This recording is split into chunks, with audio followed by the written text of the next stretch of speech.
la identidad de los perpetradores por el alto grado de clandestinidad. Y además, por una cosa muy, muy importante, que las víctimas estaban todo el tiempo vendadas, encapuchadas. Entonces, además, por la teoría del dominio del hecho, ¿no? Es decir, los autores mediatos, o sea, los altos mandos militares tenían dominio de todo lo que ocurría en los lugares que estaban bajo su jurisdicción. Entonces, debían conocer o sabían o conocían, sabían y conocían lo que ocurría allí. Y además no se conoce ninguna sanción a ningún militar o a ningún policía por haber perpetrado violencia sexual. Es decir, si no fueron sancionados era porque esto formaba parte de un mecanismo más aceptado de represión. Y el tema de la prueba, bueno, algunos fallos en Argentina, en la causa Checolás, en la causa Gregorio Molina, que justamente están reconociendo la violencia sexual como un delito de lesa humanidad autónomo. Gregorio Molina fue un represor, un alto mando de un circuito que se llama La Cueva, en la ciudad de Mar del Plata, provincia de Buenos Aires. Gregorio Molina fue el primer represor que fue condenado por violencia sexual como delito autónomo, tentativa de violación y además de privación ilegítima de la libertad, tortura y tormentos. Los jueces, el tribunal, en ese caso, plantea justamente que por todas estas características, que no voy a volver a decir, que rodean a lo que es el terrorismo de Estado y los mecanismos de terror, no se puede contar con otros elementos de prueba que no sean los testimonios coherentes, sostenidos. No se puede pedir ahora, porque sería, dice, una prueba diabólica que tendría como efecto la impunidad si se le pide, después de tanto tiempo, una pericial médica u otro tipo de prueba. Dice, además, ¿por qué vamos a exigir otra prueba más, a diferencia de lo que se exige para la tortura y para los tormentos? Si la tortura y los tormentos se prueba con los testimonios, ¿por qué le vamos a exigir a la violencia sexual una prueba distinta? ¿Por qué exigiríamos? Entonces, el testimonio de las víctimas, por supuesto, sostenido con todas las dificultades que le ha llevado a las víctimas que han declarado poder declarar esto, ha sido el elemento por el cual se ha condenado y se ha determinado la existencia de la violencia sexual. Los testimonios de las víctimas y de la víctima directa y de las otras víctimas que operan como testigos. Bueno, y para concluir, quiero leer algo que todavía me sigue pareciendo muy esclarecedor, que es una parte de la sentencia de Campo Algodonero, de González y otras contra México, que bueno, la sentencia de la Corte, ¿no? Dice justamente la indiferencia, ¿no? de investigar la violencia sexual tiene como efecto la impunidad, ¿no? Y además dice, reproduce la violencia que se pretende atacar, sin perjuicio de que constituye en sí misma una discriminación en el acceso a la justicia. La impunidad de los delitos cometidos envía el mensaje de que la violencia contra la mujer es tolerada, lo que favorece su perpetuación y la aceptación social del fenómeno. Y bueno, y esto que hablábamos ayer también en los grupos, de la sensación de inseguridad y la desconfianza persistente y permanente de las mujeres en el sistema de justicia. Bueno, esto es todo por ahora.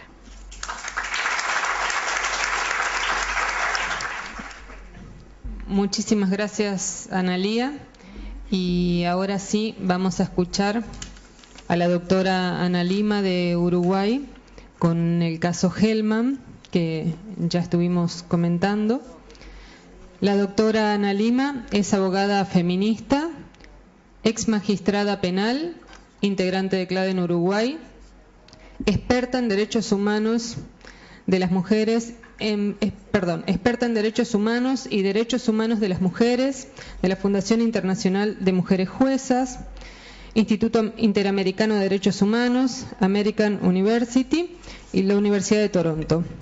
corredactora de la Ley Nacional contra la Violencia Doméstica. Así que la escuchamos a la doctora Ana.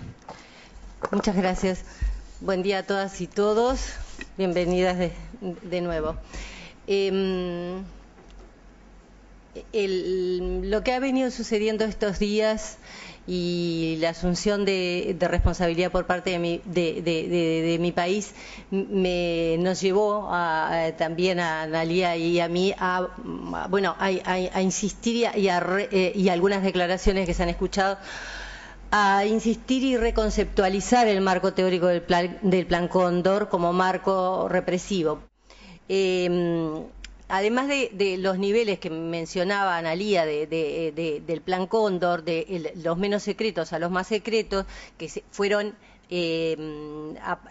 apareciendo a medida que se fueron abriendo los archivos en Estados Unidos, creo que en Uruguay ya no hay ninguna duda, porque hoy sabemos que además hubo secuestros y hubo asesinatos. Nuevamente, bueno, el soporte ideológico es la doctrina de seguridad nacional. En ese marco tuvo lugar la Operación Cóndor, que fue el nombre clave que se le dio. Yo paso rápido porque esto Analía ya lo dijo. Entonces, el Plan Cóndor, que está definido, que está estudiado, que está recogido ya desde 2006, nosotros podemos aplicarlo íntegramente a Uruguay y decir que operaba en estas tres grandes áreas. De hecho, así se hizo, en todos estos niveles de vigilancia política, seguimiento, operaciones de acciones encubierta y contrainsurgencia, y escuadrones eran acciones conjuntas de exterminio, para lo cual había asesinatos fuera y transfronteras. Los llamados escuadrones de la muerte, la AAA en Argentina, también. Entonces, y ciertamente un sistema ese plan represivo tenía un sistema paralelo de prisiones clandestinas y centros de tortura con el propósito de recibir a los prisioneros extranjeros detenidos en el marco de la Operación Cóndor. Esto está en el párrafo 51 y 52 de la sentencia Hellman versus Uruguay. O sea, esos son hechos probados, digo, porque nosotras la participación que tenemos en esa sentencia es justamente con la presentación del amicus curiae. En ese mismo marco, que incluye secuestro, detenciones arbitrarias e ilegales, torturas, desapariciones y asesinatos, y reitero que hoy sabemos que sí los asesinatos existieron, porque en Uruguay se produjo el hallazgo hace pocas semanas de alguien que tenía disparos en la cabeza. ¿Qué hicimos en qué consistió nuestra participación en el caso Hellman y en lo que tiene que ver con la violencia sexual cometida contra las mujeres? Obviamente yo les quiero señalar la dificultad que teníamos, porque no se conocen las condiciones de detención que padeció María Claudia García, precisamente por la impunidad que ha rodeado todos los hechos ocurridos durante la dictadura, y porque lo concreto era que lo que todas sabemos. ¿En qué marco se inscribió nuestra participación con el amicus curiae o amigos de la Corte? En el marco del litigio estratégico, como aquellos litigios que procuran, o sea, que son cuidadosamente seleccionados los hechos y que en los cuales la violación o vulneración de uno o varios derechos de una o varias mujeres afectan a un grupo mayor de mujeres o de personas, pero en este caso hablamos de mujeres, y entonces las decisiones que se procuran son las que se llaman de justicia transformadora, que no solamente reparan a la víctima o grupos de víctimas, sino que permiten transformar en hechos políticos, sociales, económicos, las argumentaciones jurídico-sociales que la motivan. Es decir, nosotros en el amicus lo que procuramos fue argumentar jurídicamente y teniendo en cuenta todos estos elementos para lograr una sentencia que no solamente pusiera el foco en la situación de María Claudia García, sino que además fuera, y Macarena, sino que fuera susceptible de ser luego utilizada en otros casos similares que los hay. La importancia del amicus es que constituye un instrumento de democratización de los poderes judiciales cuando se debaten cuestiones de trascendencia colectiva o de interés general. Y esto lo señalamos porque obviamente que los amicus curiae se pueden utilizar no solamente a nivel internacional, sino a nivel nacional. Y como Uruguay ahora entra en una etapa en la cual se deben hacer investigaciones, seguramente que esta herramienta le puede ser muy útil a los jueces y juezas llamados a decidir. Claden trabajó articuladamente con CEGIL, que patrocinaba a Macarena, y entonces nuestro objetivo era focalizar en las condiciones de detención de las mujeres y en que esas condiciones constituían tortura y además, obviamente, porque no podíamos manejar, para el caso concreto de ella, la violencia sexual en estas manifestaciones que Analía explicaba, porque no se conocen, pero sí sabemos que ocurrieron en muchísimos casos de muchas mujeres. Entonces, ¿qué le dijimos nosotras a la Corte para que la Corte recibiera en su sentencia los argumentos? El objetivo, decía, era para que en este caso, y en cuanto a la responsabilidad de los crímenes de lesa humanidad, la Corte tome en cuenta la ejecución y el impacto diferencial de las violaciones de derechos humanos en relación con el género de las víctimas. Ese fue nuestro objetivo. ¿Y qué le dijimos? Nosotros ya sabíamos y teníamos la sentencia de la Corte en el caso Goiburu, que daba por probado el Plan Cóndor. Distintos pronunciamientos incluso de tribunales nacionales que lo mencionan. Sabemos que en momentos de guerra y de conflictos armados, de represión militar, se exacerban las diversas formas de violación y de discriminación a las mujeres, que le son preexistentes, porque ya la Corte había dicho en la sentencia que decía Analía de Campo Algodonero, que hay que tener muy en cuenta las condiciones preexistentes de violencia estructural o de violencia basada en género o las pautas culturales que colocan a las mujeres en lugares de subordinación o como objetos utilizables por los varones. Sabíamos que la desigualdad y la discriminación y violencia se recrudece y agudiza durante tiempos de conflicto, que la calificación negativa de las mujeres, especialmente si era militante, como lo señalaba Analía, pasaron sin obstáculo a los marcos represivos. Lo que nosotros le dijimos a la Corte es, mire, todas estas condiciones preexistentes de dominación, de asimetrías de poderes, no se gestaron en un día o en dos. En nuestro país, en Uruguay, eso es real, por tales y tales argumentos, y pasaron sin problemas a los marcos represivos, y agravados con un plus de violencia porque las víctimas eran mujeres, y por lo que señalaba Analía de esa transgresión del rol históricamente asignado de buenas esposas, amas de casa, madres, etcétera. Entonces, ¿qué dijimos? Bueno, mire, tenemos el Plan Cóndor, que es un plan represivo, sistemático, o sea, estábamos buscando delitos de lesa humanidad, un pronunciamiento en ese sentido, teniendo en cuenta el género, el género y el impacto diferencial, que como ella dice, no decimos que es más grave, decimos es diferente. Los estereotipos preexistentes discriminatorios de las mujeres que rompieron los roles tradicionales, y le agregamos a la Corte, es decir, yo les ahorro acá la argumentación de derecho, obviamente utilizamos CEDAW, la Convención Americana, la Convención Interamericana contra la Tortura, contra las desapariciones forzadas, Belén do Pará, esto es capítulo aparte que luego se los menciono porque sabíamos que allí podía haber un problema técnico, pero era importante incluirlo y de hecho la Corte lo toma.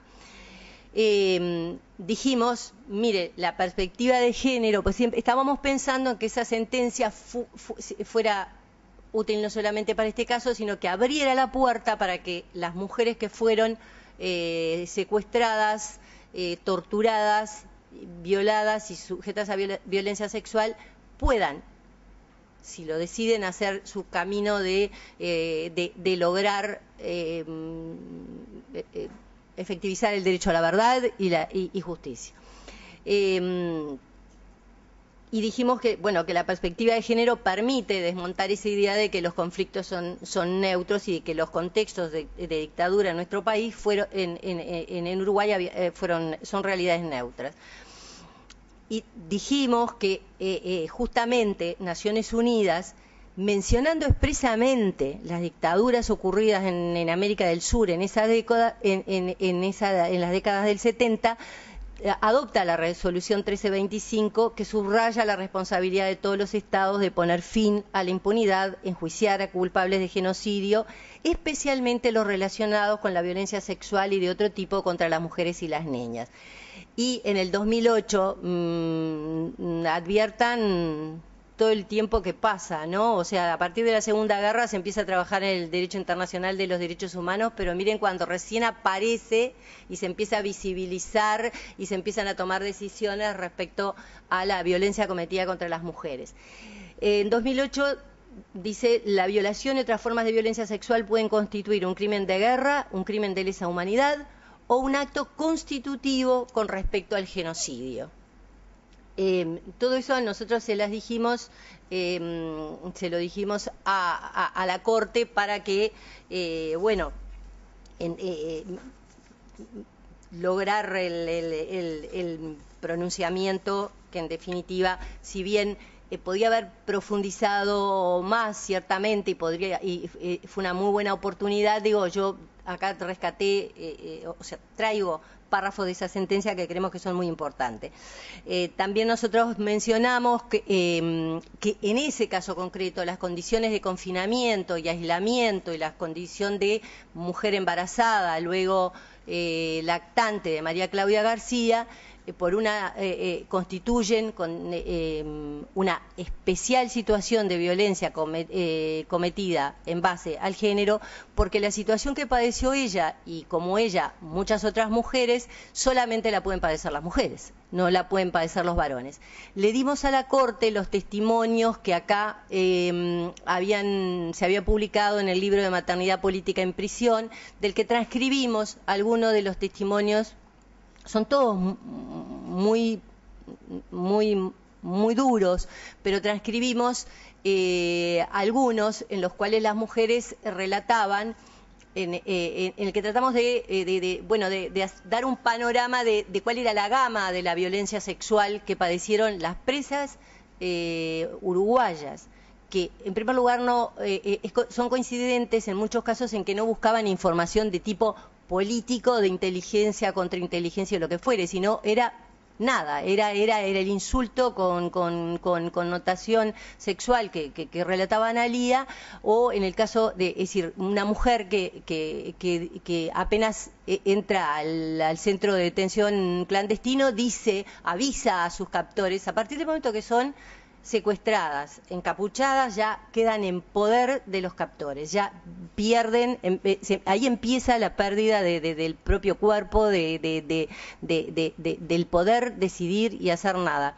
Esta mujer apenas entra, dice, estoy embarazada, o sea, le avisa, e inmediatamente le empiezan a aplicar picana en la vagina.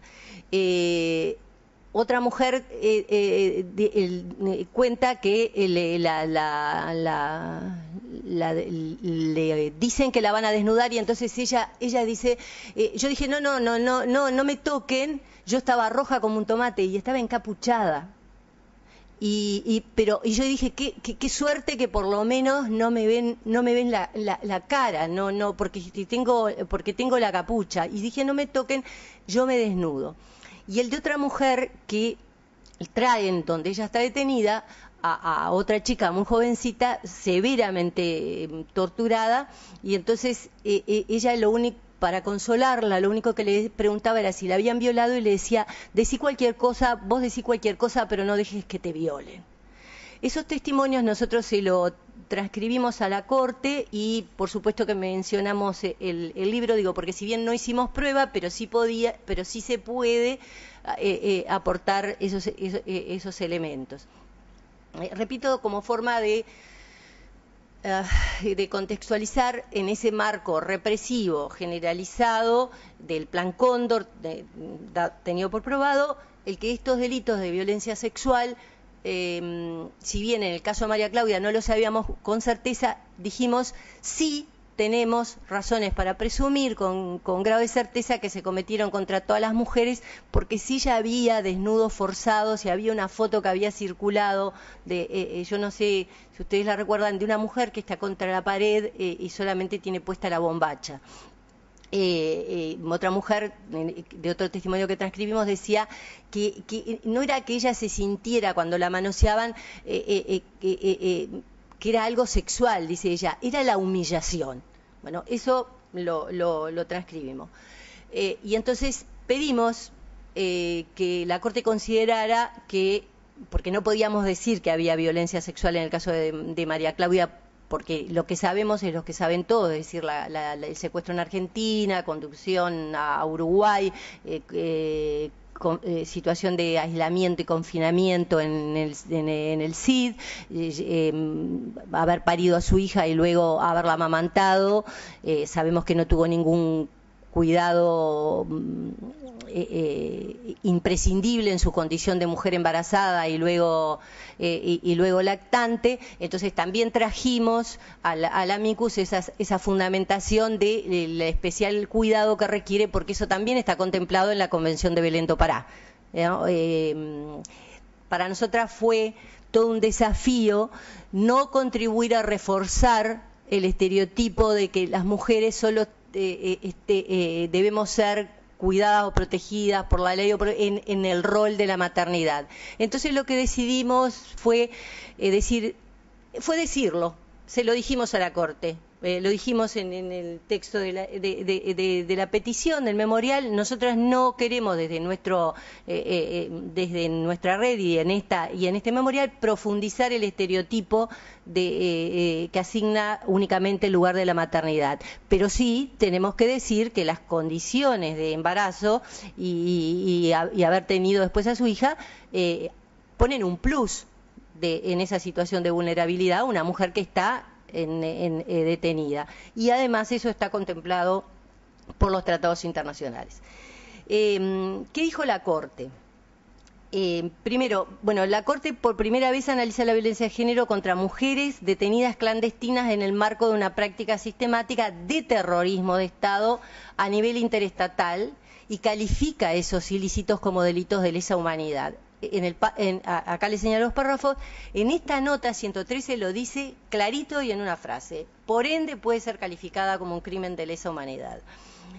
Luego la Corte analiza las condiciones de mujer embarazada, y acá yo le resalté en negrita que los hechos del caso revelan particular concepción del cuerpo de la mujer que atenta contra su libre maternidad, lo que forma parte esencial del libre desarrollo de la personalidad de las mujeres.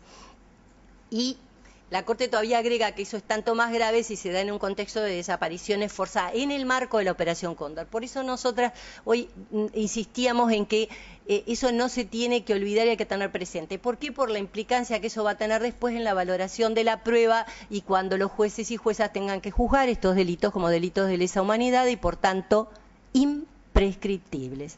La tortura está prohibida en el derecho internacional de los derechos humanos. Y la sanción es penal, no hay otra. Los delitos sin perjuicio de las reparaciones, los delitos de lesa humanidad son imprescriptibles. La violencia sexual está considerada un delito de lesa humanidad. Dice la Corte, todo esto es la Corte, pueden ser calificados como una de las más graves y reprochables formas de violencia contra la mujer que afectaron gravemente su integridad personal y estuvieron claramente basados en su género. Esto lo dice la Corte y yo creo que este es un material para los jueces, juezas, abogados, abogadas. No es que lo dice, que lo digo yo, no. Lo dice una decisión que obliga al Estado uruguayo y obliga al Poder Judicial. La visibilización de la violencia sexual de las mujeres en conflictos armados, en contextos de dictadura, es una cuestión muy, muy vieja. Sin embargo, recientemente, vean las resoluciones de Naciones Unidas, muy recientemente se empiezan a visibilizar. Recordemos las mujeres del confort durante la Segunda Guerra Mundial y con posterioridad, que recién ahora, en el año 2000, empieza a investigarse. Ya señalaron acá, pero yo simplemente lo menciono, que la importancia de la jurisprudencia y esa construcción de estándares internacionales de protección de derechos que también constituyen algo que los jueces, juezas, fiscales y fiscalas deben, abogadas, todo el sistema de justicia debe tener en cuenta, ¿no?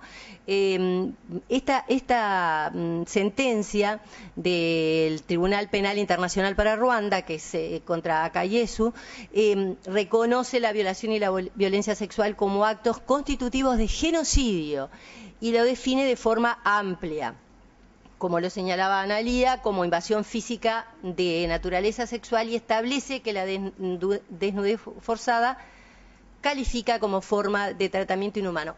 Quería señalar, perdonen, que la Corte no recibió, la Corte Interamericana, la calificación de tortura para la situación de María Claudia García. Yo simplemente les voy a decir, nosotras en el boletín que Gabriela mencionó que redactamos, nos permitimos discrepar con la Corte y señalamos para eso el voto concurrente de la jueza Cecilia Medina en el caso Campo Algodonero, donde la jueza Medina es muy clara en decir, porque ella dice, qué raro, la Corte en el caso Bueno Alves con Argentina consideró que era tortura la violencia psíquica o emocional, y bueno, y acá no lo ha considerado. Sin embargo, dice ella, ya sabemos que para que sea tortura, ese maltrato tiene que ser intencional, cause severos sufrimientos físicos o mentales y se cometa con determinado fin o propósito. Entonces ella dice, hay una línea muy delgada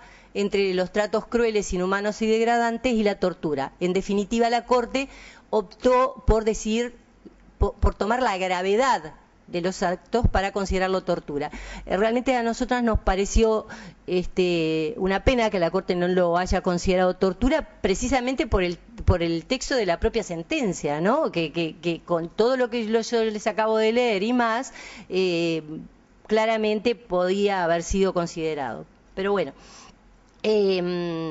luego, en tribunales penales internacionales, esto es muy interesante, que es el consentimiento en los casos de violación, que eso también es un elemento que tienen que considerar los operadores jurídicos, ¿no? Entonces, que plantean que reducir el enfoque a la fuerza o amenaza le podría permitir a los perpetradores evadirse. No olvidemos que estamos en contextos represivos, generalizados, de dictadura, entonces allí la fuerza física o amenaza, o sea, claramente no debe ser un requisito exigido. Y agregan que las circunstancias que dan lugar a los cargos de violación, como crímenes de lesa humanidad o de guerra, serán casi universalmente coercitivas, de manera que el verdadero consentimiento no es posible. Y da los parámetros, y esto es algo importante porque esto es jurisprudencia y son estándares internacionales a los cuales Uruguay está obligado porque, bueno, entre otras, somos parte de la Convención Americana y del Estatuto de Roma.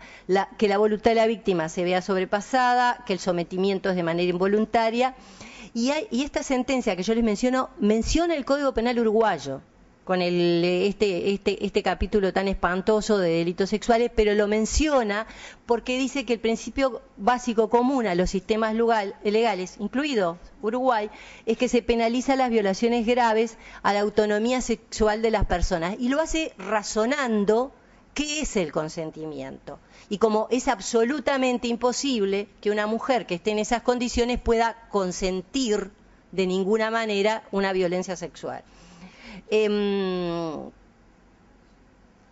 Los delitos de lesa humanidad como delitos autónomos.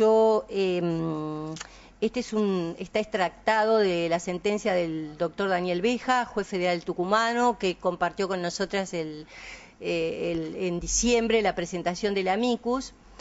Y Analía lo mencionaba, pero esto va a la autoría, a cómo decir quién es autor de un delito de violencia sexual o de violación en un contexto de dictadura en Uruguay. Y él va al dominio del hecho que se da por fuerza de un aparato organizado de poder, sosteniéndose en que los conceptos usuales no son aplicables cuando se trata de crímenes de Estado, de guerra y de organización en los que el determinador y el determinado cometen el mismo delito. Y esto, me podrán corregir la gente que sabe penal acá, esto del dominio del hecho, yo no lo inventé y el doctor Bejas también se fundó en lo que dice, y se me fue el nombre. No, de la causa sí, es la de Villa Urquiza, pero él cita a un penalista. Si me hablan todos yo no les entiendo. Roxin, ya está. En esta sentencia que yo la tengo íntegra, se las puedo mandar, porque los jueces y juezas la aplican, por ejemplo, en el hurto, en otros delitos. O sea, si no tengo el dominio del hecho, o si lo tengo, pues la participación allí se puede juzgar sin problemas. Entonces, se puede aplicar en estos casos. Para determinar la responsabilidad penal por autoría mediata, corresponde entonces indagar si atento al cargo y la función que ejercían los imputados, está hablando de la causa Villa Urquiza, y el ámbito donde ésta se desarrollaba, puede presumirse que habrían tenido intervención en la comisión de los comportamientos delictivos corroborados en autos, por haber ejercido el dominio sobre los mismos a través del dominio de la organización. Es decir, de nuevo, Plan Cóndor, centros de detención clandestino, impunidad, detenciones forzadas, no sometimiento a jueces, etcétera, etcétera, etcétera. Entonces, eso, y la Corte lo dice en el caso Gelman también, lo sabían desde las autoridades diplomáticas a todo el mundo, y si no lo sabía, lo tenían que saber. Y el derecho penal tiene muchas herramientas para poder atribuir la responsabilidad. Uruguay y recorriendo el camino de la justicia transicional. Y esto lo digo porque el acto que presenciamos el otro día de asunción de la irresponsabilidad y los pagos que se han estado haciendo y los que se hacen y que nos señalaba Cecilia, son una parte de la cuestión. Uruguay ha empezado el largo camino de lo que se llama la justicia transicional. Entonces, eso hay que estudiar mucho.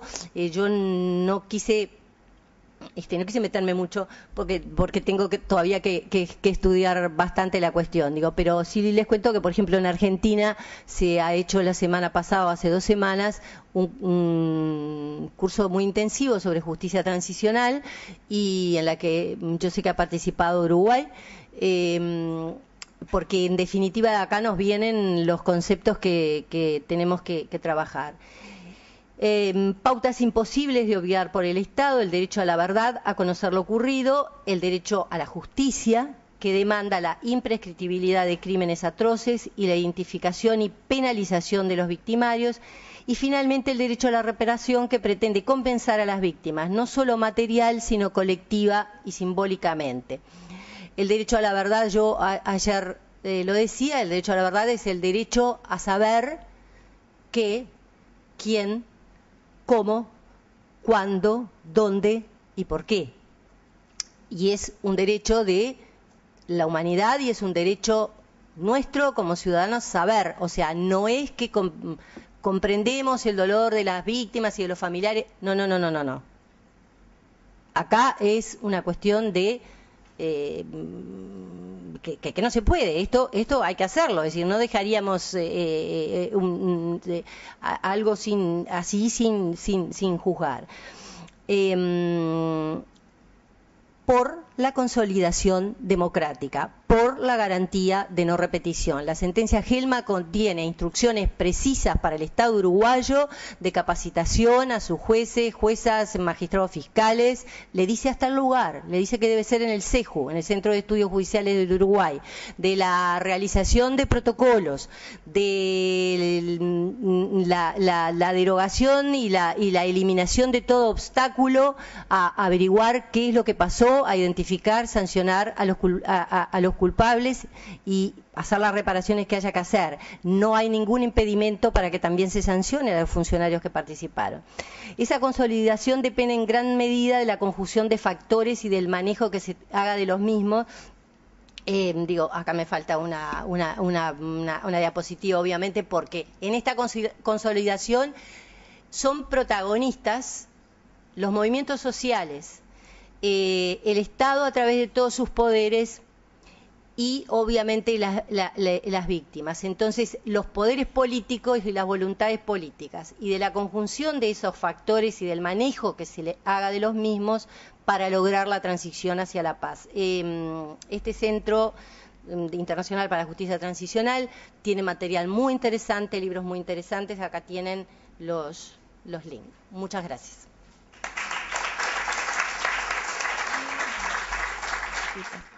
Yo en realidad quería hacerle una pregunta a Ana. Yo entiendo que no hay hasta el momento procesamientos por autoría mediata en los casos de violencia sexual, abuso o violaciones. La sentencia que vos estabas mencionando ahí de mi provincia, el caso del penal de Villa Urquiza, hay muchos procesamientos, pero son por autorías materiales.